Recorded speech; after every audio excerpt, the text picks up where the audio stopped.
Hello guys! Welcome back sa ating YouTube channel. At ngayon nga ay pinagluto ko si Lola ng... Ano yan, Lola? Ano yan? Sa tingin nyo? Maaram. Hindi mo alam. Good huya. Yan ay... Bumili ako ng saging. Tapos nilagyan ko ng flour at saka pampaalsa. Tapos hinalo-halo ko. At saka prinito ko.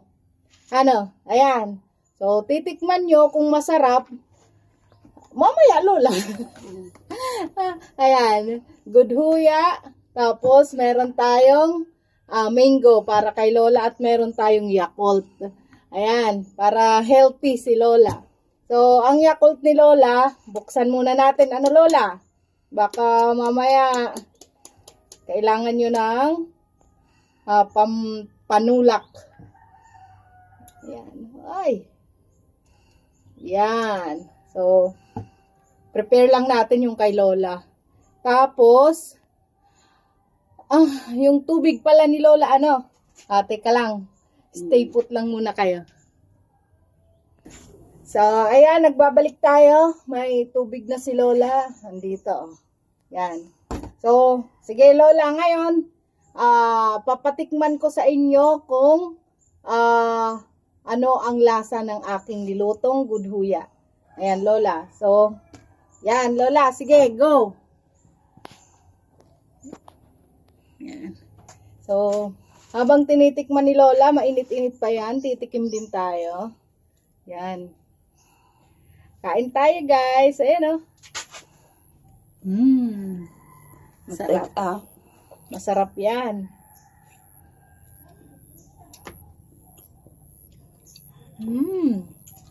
Init pa. Ano, Lola? Kumusta? Masarap. Masarap? Opo. So, habang kumakain tayo,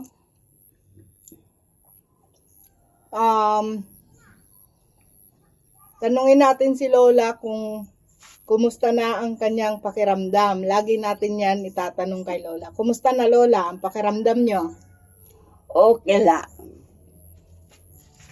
Okay ka na? Opo. Hindi ka na, wala ka nang nararamdaman? Wala.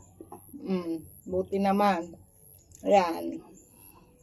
Yan si Lola, kung alam nyo lang, yung mga nagsusubaybay sa atin, ang nangyari kay Lola ay sobrang delikado.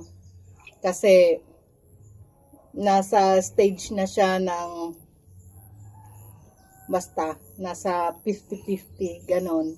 Yung nangyari sa kanya. Dahil hindi na siya makakain, hindi siya makatayo. Masakit ang buong katawan niya. Ikwento nyo nga, Lola, paano nangyari yun sa inyo? Pareho malapit na dismayo. Parang nahimatay kayo. Parang Opo. ganon. Tapos nawalan kayo ng malay. Opo. Hindi nyo na alam ang nangyayari. Ganon, Lola? Opo.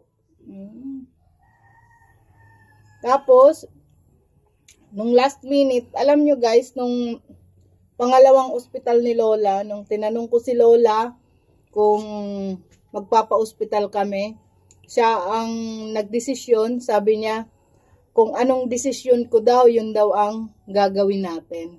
At So, yan masusunod. Yun ang masusunod. Yun yung sabi niyo, Lola, di ba? Opo. Kung ano yung maging desisyon ko, yun ang gagawin. Susundin. Opo. So, ang naging desisyon ko ay dalhin si Lola sa ospital. Kaya, ngayon ay kasama pa natin si Lola. Yay! Ayan. Kung hindi kita nadala, Lola, sa ospital, ano kaya ang mangyayari sa inyo? Di ko la alam. Ayan. Hindi na alam ni Lola kung anong pwedeng mangyari. Malayo ka man sa akin. Pero may inano ako, Lola. nilagay ako dito na tao na magbabantay sa inyo. Opo. Kapag may kailangan, emergency, mapupuntahan ako agad. Opo. Tungkol naman sa kuryente ni Lola. Pag-usapan natin yan. Kuryente ni Lola, magdadalawang buwan na. Wala pa. Shout out sa inyo dyan. Mga taga-opisina ng kuryente dito sa Eastern Samar. Baka may makapanood. Pa-share nyo guys. Baka mag-viral. Di panganak butangan niya na nga semana masukot na ako. Pag hindi pa daw na nakabitan si Lola ngayong week, pupuntahan niya para kunin yung kanyang bayad. Lagot kayo. Kaya kung ako sa inyo,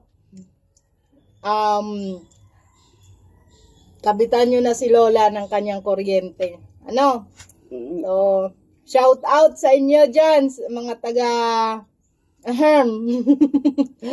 Ayaw ko lang banggitin yung pangalan ng opisina nyo, pero alam kong na may isa, dalawa nanonood dyan.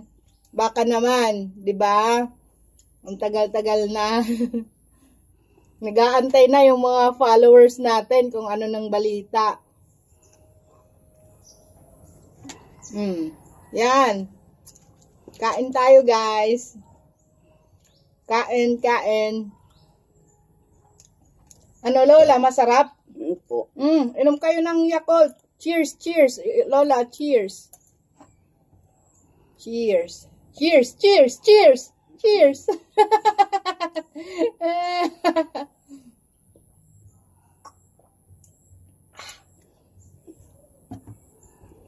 One down. Sarap pala. Hindi masyadong matamis. Sakto lang yung tamis niya. At saka yung ginamit nating saging, sobrang hinog na. Saging na aldaba. Sa amin dito, aldaba yung tawag. Hindi ko alam kung may term yun ng Tagalog. Kung anong Tagalog ng aldaba. Yun, aldaba. Aldaba na? Yun. Ayan, aldaba daw, sabi ni Lola.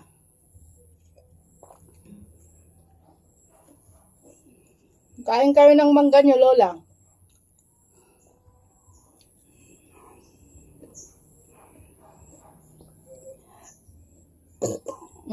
Busog na si Lola. Narinig nyo yung pag-burp niya. Busog na kayo, Lola. Opo. Hindi pa kayo nag-snack. Hindi pa. Tamang-tama pala yung pagpunta ko dito.